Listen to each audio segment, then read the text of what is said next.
de mi conferencia es Axiología naturalizada, un mundo con hechos normativos.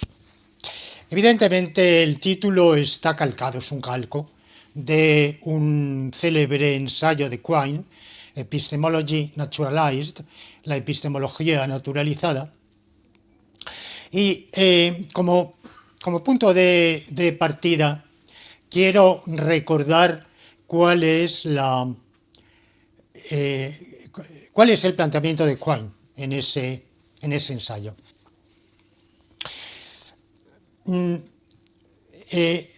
Cuando Quine dice epistemology, quiere decir teoría del conocimiento, porque en el ámbito anglosajón, aunque también se puede decir theory of knowledge, es el título de una obra magnífica de Bertrand Russell de 1914, un manuscrito que metió en el cajón a raíz de una discusión poco antes de la Primera Guerra Mundial, una discusión que tuvo con Wittgenstein, y Wittgenstein puso verdes a Russell por esas ideas y Russell salió con ánimo de suicidarse. Afortunadamente no lo hizo, pero la obra quedó inédita. Yo creo que ha sido publicada póstumamente por Nicholas Griffin, por Nick Griffin, me parece que es el que la publicó, uno de los entusiastas del pensamiento de Russell. Bueno, pues se puede decir theory of knowledge, pero no es insólito. Normalmente se dice epistemology. Nosotros cuando decimos epistemología pensamos más bien en la teoría del conocimiento aplicada específicamente al conocimiento científico o incluso quizá filosofía de la ciencia. Bueno, algo así. Pero, como digo, epistemology en el caso de Quine es teoría del conocimiento. Naturalized, ¿qué quiere decir? Su manera de abordar el problema del conocimiento toma como contramodelo a Descartes. Descartes aborda el problema del conocimiento desde la duda metódica que radicaliza a la duda hiperbólica, que por cierto en moral Descartes se va a contentar con esa moral por provisión, por prudencia, que a mí me parece la moral más imprudente del mundo, porque si usted acepta la duda hiperbólica y dice todo lo que yo he estado pensando hasta ahora ha sido o por dos malos conductores a la verdad, que son o los sentidos que nos engañan o los preceptores, lo que me han inculcado sus maestros jesuitas, entre otros. Y todo eso me aparta de la verdad. Voy a pensar en todo lo contrario de aquello hasta lo que ahora pensaba. Bueno, pues claro, es decir, yo el agua pienso que calma la sed. Pero si voy a pensar lo contrario, pensaré que da sed. Me parece que es poco recomendable beber agua en esa tesitura. Bueno, Descartes aborda el problema así, entonces hace una epogée, o duda, o pone entre paréntesis todo lo que hasta ese momento creía o pensaba, y va a ver en ese vacío qué luz va a surgir. Y le va a surgir la luz de su propia duda.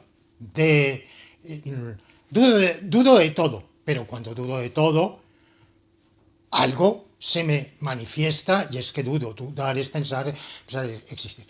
Hay una radicalización muy interesante de la duda cartesiana que hace Husserl. Me da un poco de vergüenza hablar de Husserl ante personas que conocen a Husserl infinitamente mejor que yo. Pero quiero recordar ese escrito suyo que se llama justamente Meditaciones cartesianas, del año, no estoy del todo seguro, 1933-34, es aproximadamente esa fecha, donde Husserl medita, meditaciones cartesianas, a su vez, evidentemente, es un calco de las meditaciones metafísicas de Descartes. Bueno, él dice la actitud indagativa de Descartes está bien, pero hay que radicalizarla porque él se queda en el ámbito de la teoría del conocimiento. Y hay que trascender ese ámbito. ¿Por qué? Porque la teoría del conocimiento va a ser un planteamiento de la relación entre el sujeto cognoscente y el mundo exterior conocido. Pero ese sujeto cognoscente también es algo del mundo. Es el mundo interior. Es un sujeto empírico. En vez del sujeto empírico, en vez del yo empírico, hay que ir al yo trascendental y operar a través de una egología trascendental. Bueno, es también el Husserl que está en ese periodo de transición entre la que era famosa, bueno, la primera filosofía husserliana y la más madura de lógica formal y lógica trascendental. Bien. En el ámbito normativo, esa actitud de extraer lo normativo del mundo la va a hacer un gran fenomenólogo, que es Max Scheler, que va a decir lo normativo estriba en los valores. Max Scheler, evidentemente, todos lo conocemos por su crítica demoledora de la ética kantiana. Él reprocha a Kant el querer ser bueno, porque cuando se dice lo único bueno, verdaderamente bueno en el mundo es la buena voluntad, y en vez de los valores materiales, moverse por el amor al prójimo o por la patria o por el bien de la comunidad. No, en vez de eso, lo que uno quiere es obrar de tal manera que la máxima de tu voluntad pueda servir de ley universal. Bueno, quiere ser bueno.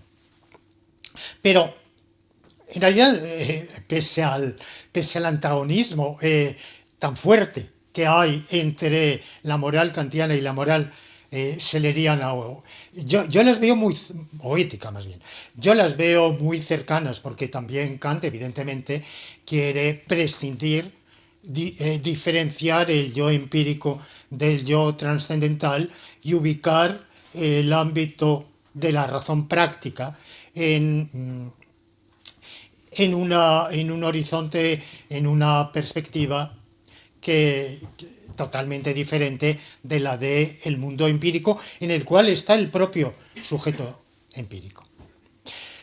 Bueno, yo confieso que mis aficiones axiológicas no han sido muy schlerianas, no. Scheler no cuenta entre los filósofos a quienes yo haya trabajado.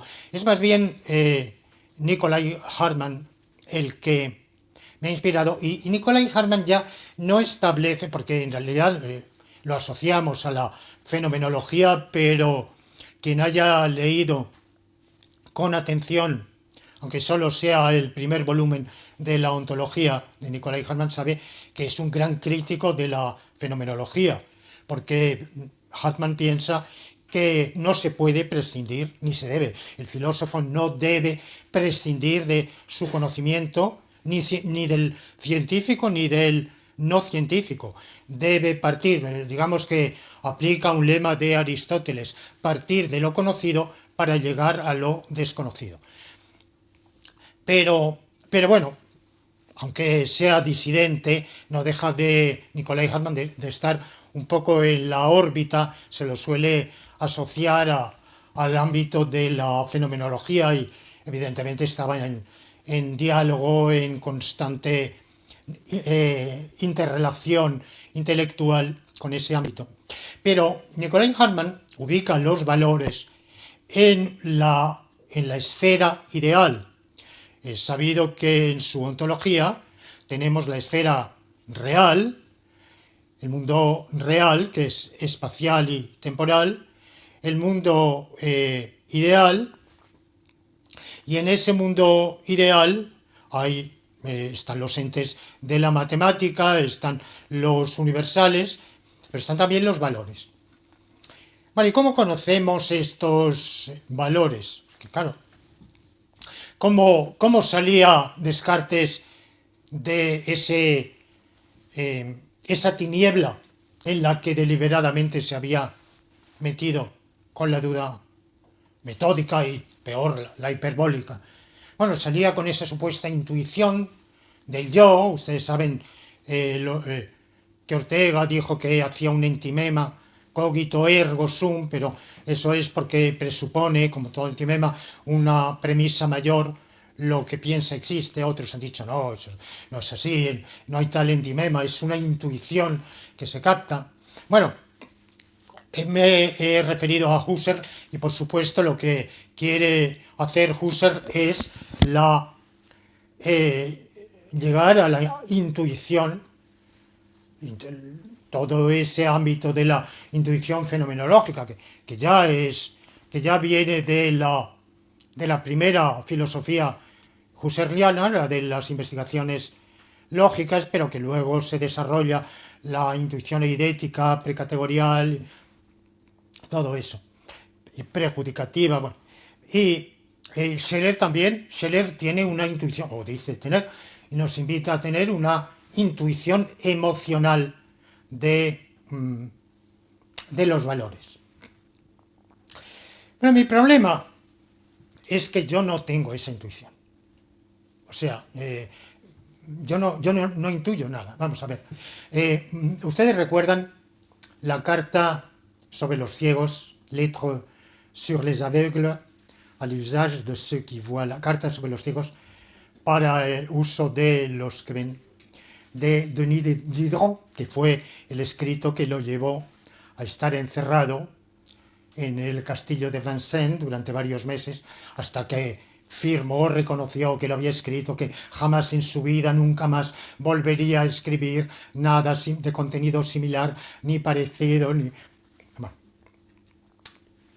y más o menos cumplió.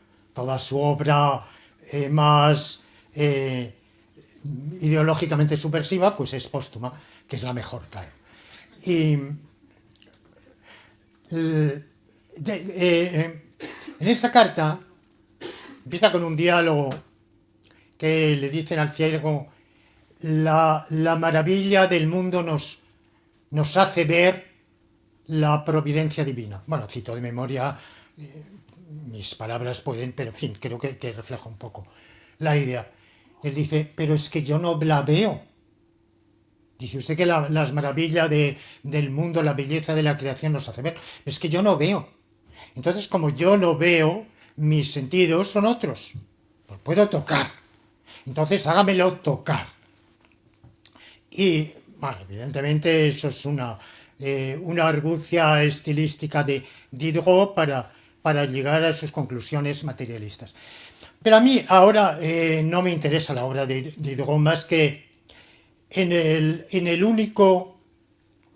la única faceta a la cual me he referido, y es que, ¿qué pasa si alguien no ve? Si no oye, sordo, ¿no? Bueno, pues habrá que encontrar lo que otros vemos o oímos, se lo tendremos que transmitir por algún tipo de lenguaje, aunque por supuesto imperfectamente. A un ciego de nacimiento es imposible explicarle qué es el color rojo o el amarillo. Decía Leibniz que este gran racionalista innatista Leibniz, que de la experiencia no se puede prescindir porque a nadie se le puede explicar que no haya comido piña cuál es el sabor de la piña. Es decir, bueno, ¿cómo es? Hay que probarla para saber. Bueno, pues yo entiendo que todos los filósofos que hablan de la intuición tienen intuición, porque no creo que sean insinceros. Entonces creo que ellos poseen una captación directa de realidades que a mí no me resultan accesibles, porque yo no tengo esas dotes. Digamos que tengo esa ceguera, ¿no?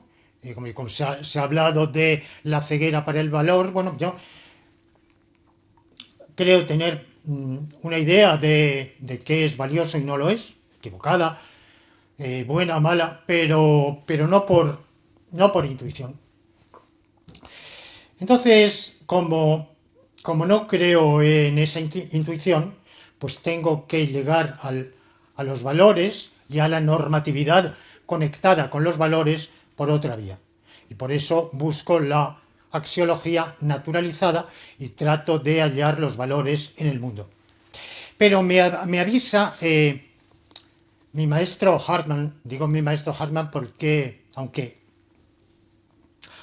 a esta distancia ya me queda bastante alejado, pero la lectura de la obra de Nicolai Hartmann fue una de mis grandes orientaciones filosóficas durante un periodo. Hartmann dice, podríamos adquirir un conocimiento de los valores que no fuera intuitivo. Lo que pasa es que en el caso de la intuición hartmanniana no es exactamente intuición emocional como en Scheller, más bien una intuición intelectual.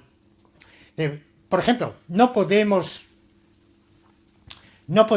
llegar a conocer los valores por inducción, ver actos de bondad, actos de caridad, actos de cumplir con el deber, actos de resistirse a las tentaciones, actos de sacrificio, actos de fidelidad. Bueno, él dice, si en el mundo real hay algo que nos lleva al conocimiento del valor, no son los hechos que encarnen ese valor, sino los que lo vulneran. Los hechos antivaliosos o contravaliosos son los que nos impactan y nos desencadenan en nosotros o contribuyen a desencadenar o actualizar el mecanismo mental por el cual captamos los valores. Pues yo personalmente creo que hay mucho de exageración y de cierto negativismo en ese punto de vista. Y dudo que pudiéramos tener un conocimiento de los valores si el mundo fuera verdaderamente todo él horrible y nunca hubiéramos visto ningún acto de desprendimiento, de bondad o simplemente de cumplir con su deber, o en el ámbito que es el de la normatividad que yo trabajo, en el ámbito jurídico, cumplir con el deber jurídico. Si el mundo fuera absolutamente todo él caótico, el reino del mal, ¿cómo es el infierno? Bueno, pues el infierno seguramente es horrible, ¿verdad? Pero algo de bien tiene que haber, ¿no?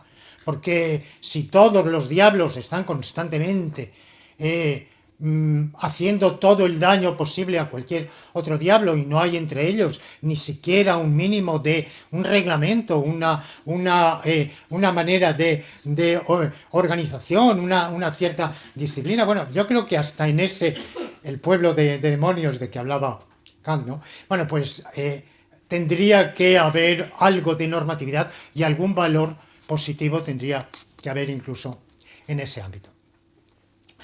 Bueno, de manera que, como digo, mi primera aproximación a la axiología naturalizada es la reflexión por la teoría del conocimiento. Cómo llegamos, el enfoque epistemológico, si lo queremos decir así. Pero luego hay una segunda vía, que es la ontológica. Vamos a ver si la normatividad, si los valores están fuera del mundo. Y por mundo entiendo el mundo exterior, pero también el mundo interior de la subjetividad, todo aquello que es material o espiritual, todo aquello que tiene entidad en algún sentido accesible, ontológicamente. Si los valores estuvieran como en el caso de Scheller, por ejemplo, fueran objetos pero no entes, porque tienen valor, valen, pero no son, o solo los podemos llamar entes en sentido metafórico, indebido. Bueno, primero estaría el problema de cómo llegamos a ellos, porque bueno, bien, los que llegan por intuición, pues perfecto, pero los que no llegamos por intuición, pues tenemos esa dificultad. Pero segundo, ¿cómo pueden impactar en la realidad? Y en realidad, ¿para qué? O sea, haría falta que los valores que están en otra esfera, la normatividad que está en otro ámbito trascendental, como lo quieran llamar,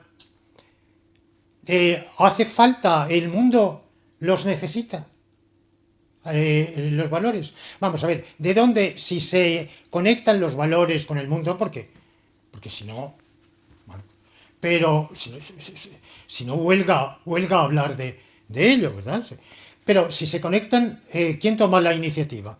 Los valores que reclaman, exigen, igual que las esencias en Leibniz tienen un conatus ad existendum, los valores tienen un conatus ad impactandum, si me permite ese latín macarrónico, o somos nosotros, son los hechos del mundo, es la vida humana o la vida social de otras especies o de otros seres inteligentes, ángeles, los que sean, la que es esa vida la que reclama a los valores.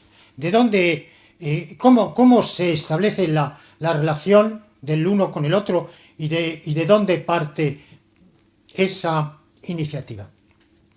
Entonces yo veo difícil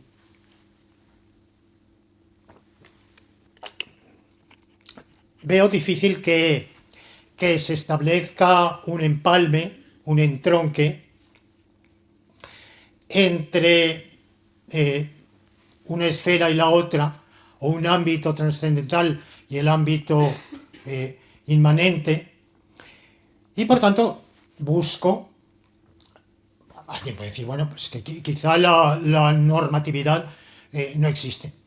Por ejemplo, John Mackey dice, no, los enunciados de la ética no es que sean sin sentido, como lo dijeron la primera filosofía analítica, el Russell de una época, el emotivismo, la concepción de Heyer en su época del empirismo lógico. No es que carezcan de sentido, no es que sean prolaciones meramente exclamativas o exhortativas, es que los enunciados de la ética son falsos, porque no existen propiedades de bueno o malo.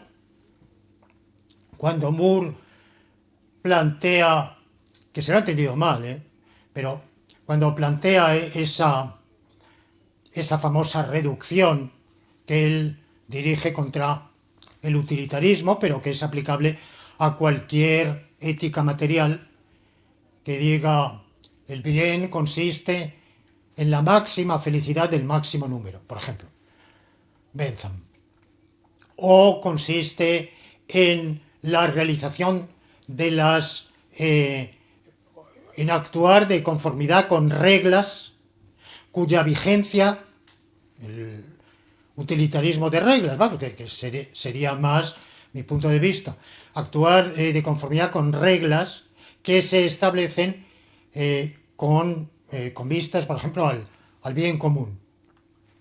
O si ustedes quieren, a la máxima felicidad del máximo número, lo que quieran. Moore dice, bueno, ¿y qué?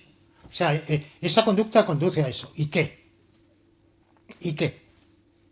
¿Cómo, de ahí, cómo me deduce usted que es bueno? Pues no sé. Bueno, dedúzcamelo. Y si no me lo deduce, yo pienso que la cualidad de bondad existe, se capta por una intuición y no tiene que ver con el saber empírico. Pero no estamos en las mismas, ¿verdad? Es algo que se capta por intuición y ya he criticado la intuición. Lo que pasa es que si tiramos del hilo para llegar al ovillo con el argumento de Moore, vamos a llegar a donde Moore no quiere. Es decir, bueno, vamos a ver, esa conducta no solo es la conducente a la máxima felicidad, sino que además es buena, y es buena, sé que es buena porque lo intuyo. No, ya, por la experiencia sé que es lo mejor para la humanidad. Pero eso no me basta para saber que es buena. Pero por intuición, intuyo que es buena. Bueno, ¿y qué le diría Moore a Medea, el personaje de la tragedia de Séneca? Video meliora provoque, deteriora sequor, que está tratado por Leibniz, por mi maestro Leibniz, en los ensayos de Teodicea, que yo considero que es la obra filosófica más deliciosa de toda la historia de la filosofía, por su erudición, por su argumentación, por la combinación que tiene de referencias, por la utilización también de recursos literarios.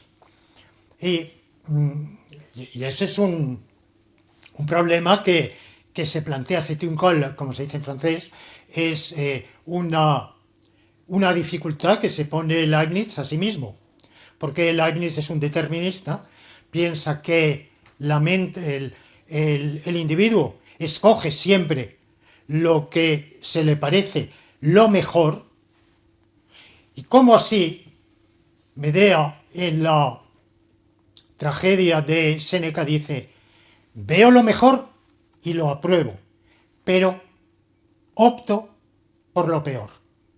Deteriora sequor. Veo lo que es mejor, no solo lo veo, lo apruebo, pero decido obrar lo que no es.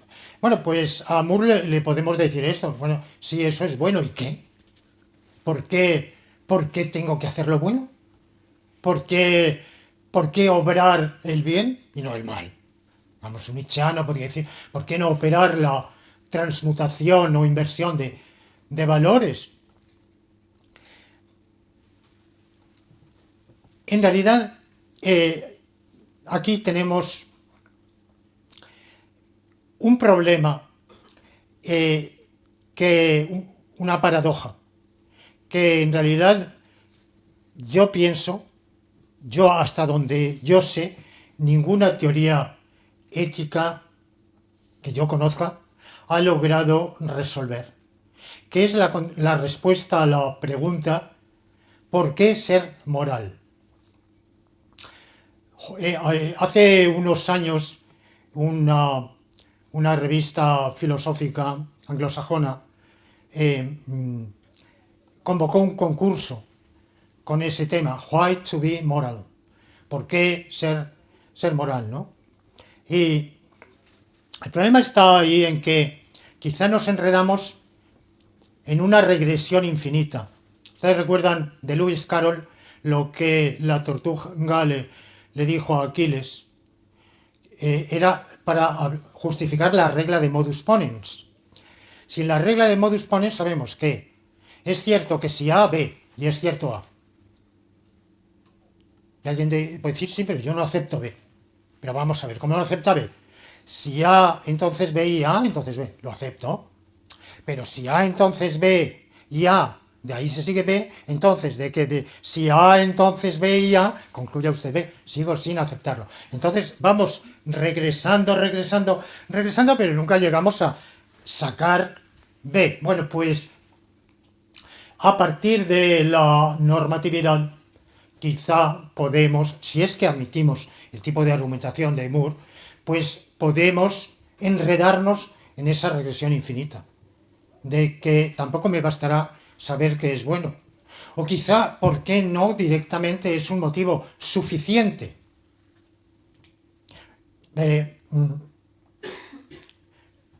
¿Recuerdan ustedes la polémica entre Smith y Bernard Williams, utilitarianism for and against, el utilitarismo a favor y en contra, en el cual Williams, el malogrado Williams, prematuramente fallecido,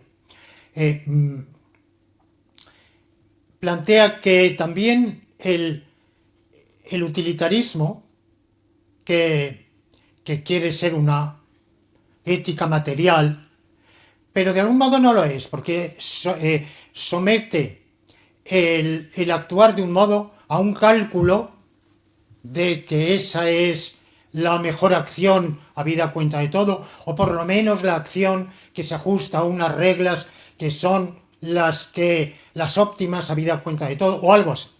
Mientras que cuando nos movemos directamente por los valores, bueno, pues si vemos a un ciego que quiere cruzar la calle y lo ayudamos a cruzarla, no lo hacemos pensando, estoy obrando de tal manera que si todo el mundo obrara así, en la máxima de mi voluntad podría servir de ley universal. No, estoy actuando sencillamente por un sentimiento, por una captación del valor de solidaridad humana, o de hermandad humana, o por compasión. Si alguien se comporta bien en hoy en extinción, en un tribunal para adjudicar una plaza, se vota al mejor candidato. Bueno, pues sí, uno puede hacerlo con todo ese cálculo, pero puede hacerlo sencillamente por el atractivo de la acción correcta en sí misma, que eso supone. Bueno, pues si ese tipo de consideraciones son válidas, entonces la objeción de Moore parece no solo llevarnos a una regresión infinita, sino de algún modo que nos aparta de la inmediatez de tomar una decisión llevados por un valor. Ahora, mi problema, como digo, es que si el valor lo queremos buscar en un ámbito trascendental, yo me parece que difícilmente vamos a llegar a él, y que difícilmente va a impactar el mundo de lo real. Entonces yo quiero buscarlo en la realidad, en el mundo real. Pero, ¿por qué la primera filosofía analítica, Círculo de Viena, Carnap, ella, el emocionalismo, Russell en aquella época de su pensamiento, ¿por qué consideró que no solamente la metafísica carece de sentido, sino toda la filosofía, en realidad incluyendo la ética? Y la ética, todo lo más, podía reducirse a expresión de un sentimiento, una exhortación dice Russell textualmente, cuando digo que algo es bueno, quiero decir, él que discutía mucho con Moore, porque, en fin, llevaron juntos la batalla contra el idealismo inglés y digamos que hay una época de gran intercambio entre ellos, pero Russell no sigue la vía de Moore, y menos en esto, nada. Pero él, dice Russell, en algún escrito de esta época, de los años 1900-1910, cuando digo que algo es bueno, quiero decir que siento una sensación de aprobación.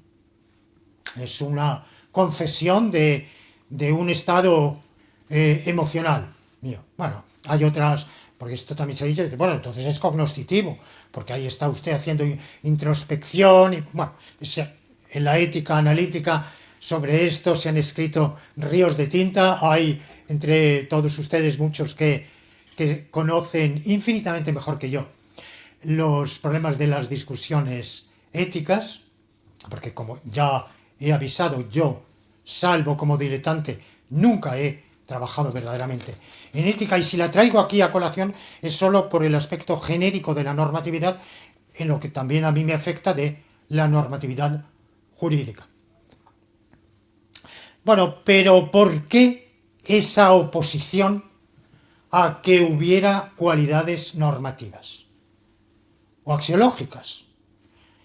Bueno, pues por el principio de significado del Círculo de Viena y de todas las corrientes emparentadas, como el Heyer de lenguaje, verdad y lógica, el Russell, bueno, Russell tuvo muchísimas filosofías, pero una de ellas estuvo muy próximo a esa orientación, y es que todo enunciado que tiene sentido es o analítico o empírico.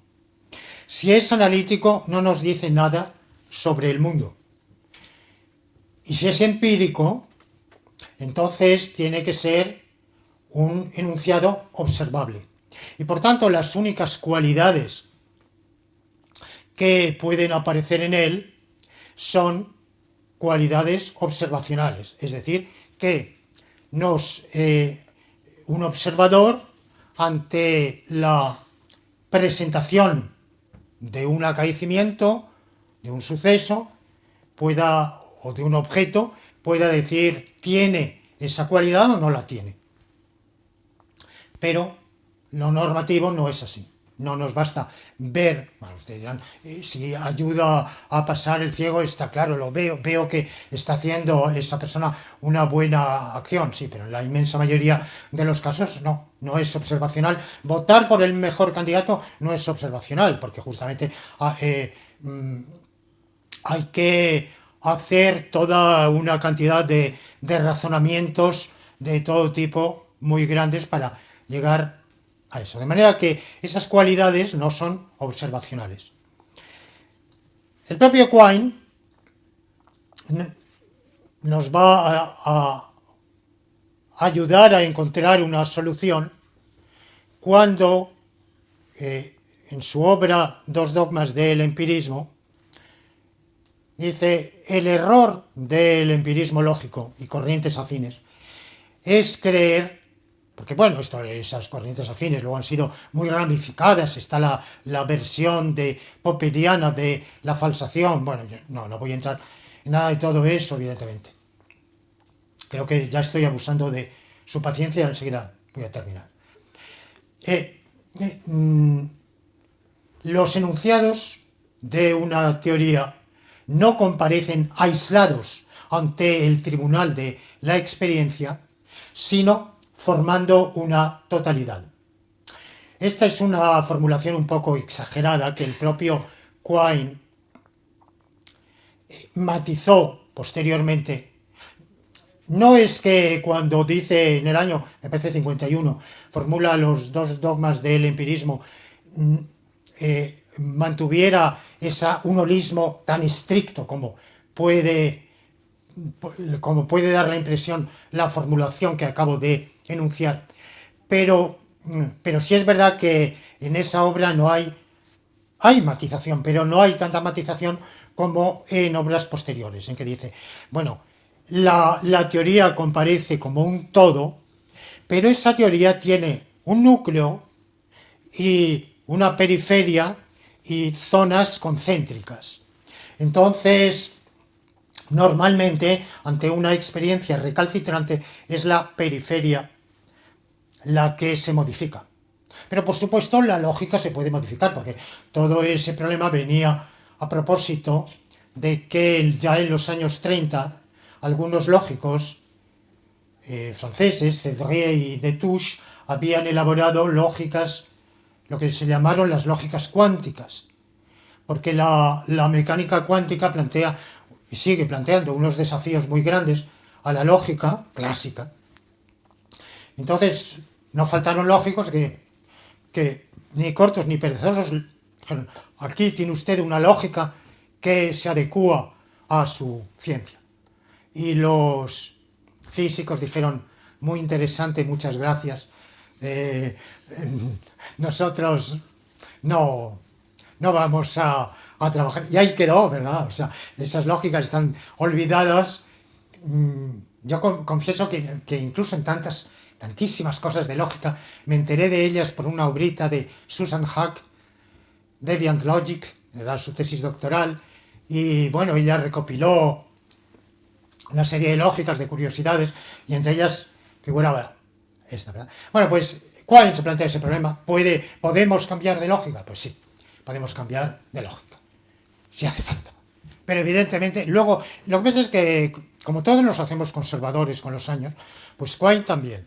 Y esa visión revolucionaria, lógicamente revolucionaria, en realidad luego le fue, a medida que fue desarrollando sus teorías posteriores de la inescrutabilidad de la referencia, la relatividad ontológica, la indeterminación de la traducción, fue diciendo, sí, en teoría se podría cambiar de lógica, pero siempre a cualquier lógico, cualquiera, yo he discutido con él y he hablado de la lógica paraconsistente, claro, muy escéptico, decía, es que yo me planteo que todo lo que usted dice puedo encontrar una traducción que lo traduzca a mi lógica sin cambiar de lógica. Y si esto es así, pues en realidad no hay tal innovación. O no hay tal desviación. Bueno, en la teoría de Quine, entre los... Claro, la teoría de Quine permite introducir cualidades no observacionales, enunciados no observacionales. De hecho, Quine, en una obra posterior, en The Roots of Reference, habla de los enunciados observacionales y los que no lo son. Es evidente que la teoría en general se plantea el problema de los enunciados de causalidad, que no le gustan.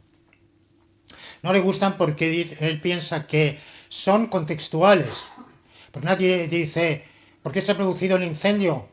Pues porque el sol no ha dejado de calentar en estos días.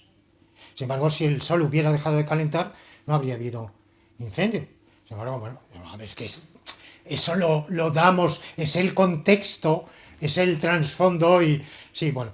Pero ¿cuál es aquello que verdaderamente es causa? Bueno, yo pienso que le guste o no le guste, tampoco rechaza categóricamente la noción de causalidad, sencillamente le da vueltas, la relativiza, la problematiza. Bueno, y hay otra relación que desde luego creo yo desafío a que alguien me la presente en Quine, como no sea quizá en esta obra muy tardía de Quidditch, que es una especie de pequeño diccionario filosófico personal. Tendría que ver si hay en alguna de las entradas, que son los para qués. En la realidad hay teleología. Bueno, pues evidentemente Algunos pensamos que sí, yo pienso que sí, que el mundo se explica mucho mejor si admitimos que hay una teleología cósmica, óntica, como la quieran llamar. Pero como sé que ese es un punto de vista que bueno, puede suscitar, poner los pelos de punta y suscitar, bueno, pues como mínimo escepticismo, pero quizá hostilidad, lo voy a dejar de lado. Voy a decir, la vida es teleológica. De nuevo, ya sé que no todo el mundo está de acuerdo. Darwin no está de acuerdo. Él quiere tener una teoría de la evolución. Su abuelo Erasmus era ya un transformista y Lamarckiano creía en una evolución, pero teleológicamente orientada. Bueno, yo creo que la vida es teleológica. La vida tiene una finalidad. La finalidad de la vida, decía Spinoza, que todo ente tiende a perseverar en su propio ser. Sea esto así o no, todo ser viviente, todo individuo viviente y toda especie viviente tiende no a perseverar en su vida, sino a acrecentar su vida. Tiende a vivir más, y vivir más quiere decir aumentar la cantidad y calidad de vida. Y eso se hace por diversos medios. Es la adaptación al medio. Pongo las cartas sobre la mesa, yo soy lamarckiano, o sea que creo en esa tendencia a adaptarse al medio. Y unas especies se adaptan al medio por la vida aislada, otras especies se adaptan por la vida social, y hay especies que tienen variedades que van de lo uno a lo otro. Bueno, en las especies que tienen una vida social, necesitan normas. La norma surge teleológicamente a partir de esa teleología consustancial a la vida, que es un requerimiento de conducta. Una de mis mayores... Yo siempre había pensado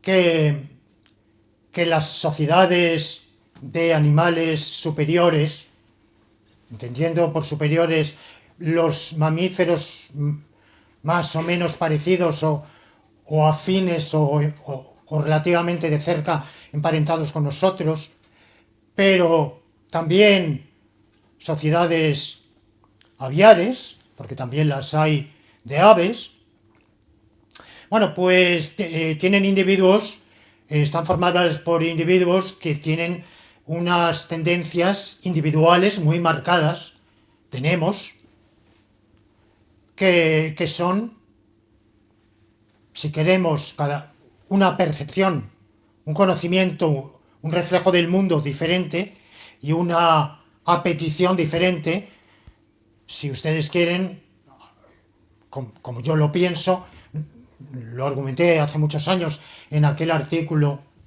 de discusión con Mosterin, si somos, era entre interrogaciones, somos los únicos animales racionales, y yo decía que no, hay otros animales racionales y con voluntad. Bueno, pues que en especies así, evidentemente, pero vamos, como mínimo me concederán que en muchas especies los individuos tienen por lo menos una apercepción del mundo diferente y una petición diferente.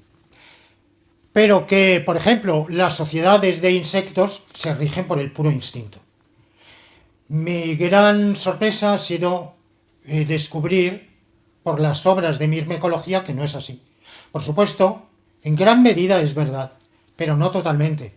Y hay una serie de especies de hormigas en las cuales hay una casta, se las llama castas, aunque no son hereditarias, pero de guardianes encargadas de hacer cumplir la norma, porque a veces la norma se vulnera. Entonces, la normatividad surge de es una adaptación vital a las exigencias connaturales de la vida en común de los individuos de una especie social. La normatividad jurídica, que es la que a mí me interesa, yo me he dedicado a ella por varias razones. Primero, porque la considero prioritaria, porque la considero más necesaria para la sociedad, pero también porque he creído hallar para ella un punto de, digamos, una estrella polar que me ha guiado, que es el principio del bien común. ¿Y para qué existe la sociedad? Para el bien común. ¿Para qué existe en la sociedad una normatividad? Para realizar el bien común. ¿Cuál es la norma suprema? ¿Cuál es el canon que rige las normas de esa normatividad social, el bien común? ¿Y cuál es la norma suprema dentro de esa normatividad, la obligatoriedad del bien común? O sea, da para muchísimo. Claro, ya sé que el bien común algunos los asusta. Hay dos actitudes, unos que a quienes asusta y otros dicen es una banalidad, es tautológico, no añade nada. Claro, si no añade nada, ¿cómo es que asusta tanto? Y por otro lado, ¿por qué asusta tanto si según otros es un principio tautológico? Bueno, no voy a entrar aquí en ello, pero hay hechos normativos, jurídicamente normativos, en virtud de esta exigencia del bien común. Y la ética, porque he hablado de un mundo con hechos normativos, no solo con hechos normativos para la normatividad jurídica, sino con hechos normativos en general. A mis amigos éticos les he preguntado cuál es la función de la ética, para qué sirve la ética. Yo recuerdo que mi profesor, don José Luis López Aranguren, en una ocasión nos dijo que ética y moral eran cosas muy diferentes y que unos alumnos suyos, una pareja de novios, le habían preguntado si era ético que tuvieran relaciones íntimas. Estoy hablando de los primeros años 60, para ubicarnos. Y él había respondido que él era católico, tenía a gala, y él era católico, y él era profesor de ética, pero no de moral. La moral no era algo que se enseñara desde la cátedra, era asunto de los predicadores, y que si ellos eran católicos, los exhortaba a que preguntaran a su confesor, podían imaginarse la respuesta, y si no, pues que obraran según su conciencia, pero que desde el problema con ese tipo de respuestas es que a mí me recuerda lo que dice Ernest Gellner. No sé si ustedes recuerdan este libro de Ernest Gellner, Palabras y Cosas, donde hace una diatriba demoledora de la filosofía lingüística inspirada en el último Wittgenstein. Dice, mientras que los filósofos se han admirado por problemas del mundo, resulta que llegan estos señores y lo que les produce admiración no es el mundo, no son los problemas, que el mundo no, sino lo que les extraña es la extrañeza de los filósofos. Lo que los admira es que los filósofos se admiren. Bueno, y por tanto proponen dejar el mundo tal y como es. Dice, sí, al final esa es la banalidad de la filosofía lingüística, que deja el mundo tal y como es. Bueno, pues si una ética no tiene nada que decirnos sobre qué hacer o qué no hacer, bueno, pues verdaderamente la ética no pasa de ser otra especulación más, con la gravedad de que quizá es mucho más, o sea, quizá tenemos elementos, o yo lo he pensado así, elementos racionales más seguros para hacer una metafísica o una teoría del conocimiento que una ética. Pero la ética la tenemos que hacer porque tiene que servir para algo. Pero ¿para qué? ¿Cumple o no cumple una tarea? Yo creo que sí, pero, pero creo que ese es un tema de reflexión para la ética. Y quizá reflexionando sobre para qué sirve la ética, podemos hallar un hilo para, tirando de él, llegar al ovillo de qué tipo de verdades éticas, si es que somos cognoscitivistas, claro, yo sí, o sea, pienso que, aunque mero diletante en ética, pero sí soy cognitivista, sí creo que hay acciones buenas y acciones malas, y acciones más buenas y otras más malas, pero creo que hay que reflexionar sobre ese problema y que hay efectivamente un mundo, dentro del mundo hay hechos normativos y la clave para reflexionar es considerar la sociedad y considerar las necesidades de la vida social, esas necesidades de la vida social. La normatividad jurídica es imprescindible, es necesaria, pero no es suficiente. El mundo con una sociedad en la cual todos obremos correctamente desde el punto de vista jurídico, pero en lo demás inmoralmente, será una sociedad muy problemática, ¿verdad? Y yo creo que eso nos brinda una pauta para decir qué es lo que estamos esperando que aporte la ética a la vida humana, a la vida de la sociedad, de los colectivos, de los departamentos, de las